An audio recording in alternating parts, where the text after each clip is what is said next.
trauma awareness really starts with ourselves.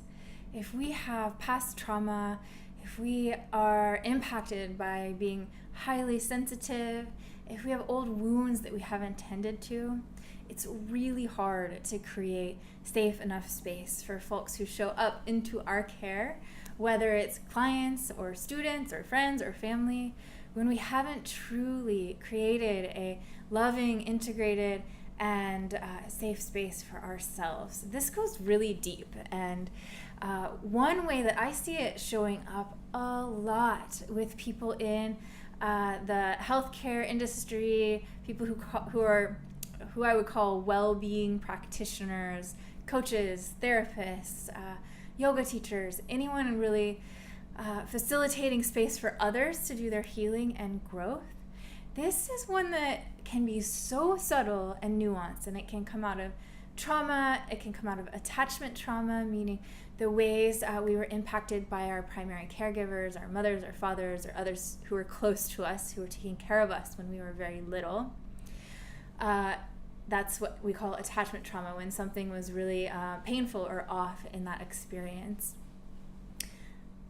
When we go forward in our life and we think we really want to be of service and we really want to help people, it can come from a pure motivation, sure, and often, and this doesn't make us bad or wrong, but it's nice to bring light to this, there is a subtle trauma or wounding that comes through where it's not so pure and genuine. It's more like, I want to help people so that I can feel good about myself.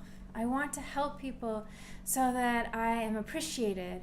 I want to help people because when I feel helpful, I feel full in some way. I feel acknowledged. I feel appreciated. I feel important. I feel like I matter. If any of these ring true or are hitting something there in your body that feels a little uncomfortable, it might be time to check that out. And again, I want to really emphasize this does not mean we're doing something wrong. This means we're human. We all do this in some form or another, where we pull one over on ourselves and we're acting either entirely or partially out of unconscious motivations. And it makes sense that we would create a career out of something that wants to be healed in ourselves. So often I see people hit a wall in their careers of facilitation as coaches, therapists, meditation teachers, leadership trainers, where they wake up to this, where they get burnt out and they realize, oh my goodness, I haven't been able to let myself be my full, authentic self as I'm guiding others, because there's a subtle way I'm trying to do it just so that others get this epic experience from me, or get this transformation, or they just think that I am the best facilitator ever. And of course it feels so great to have that feedback and that reflection.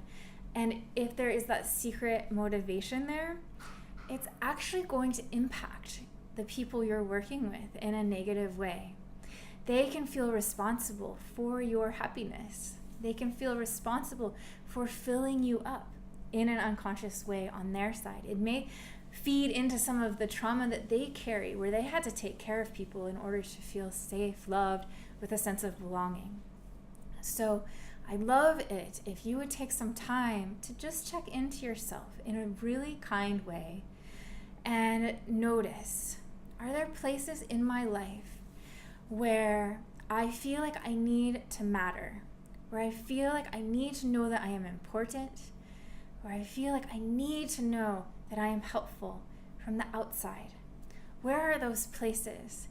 And is that in my work? Is there any way that I can start to move towards knowing that already from the inside?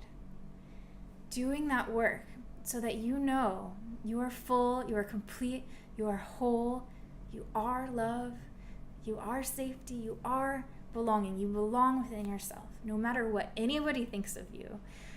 This is integration. This is how we integrate our own trauma and become whole and help people from the true motivation. And you'll find what the true motivation is once you really take a look at this and allow it to heal, so that you can know why you're doing what you're doing in your heart of hearts, and not from the old trauma, the old wounding, the old attachment stuff that maybe didn't get fully held back when you were young.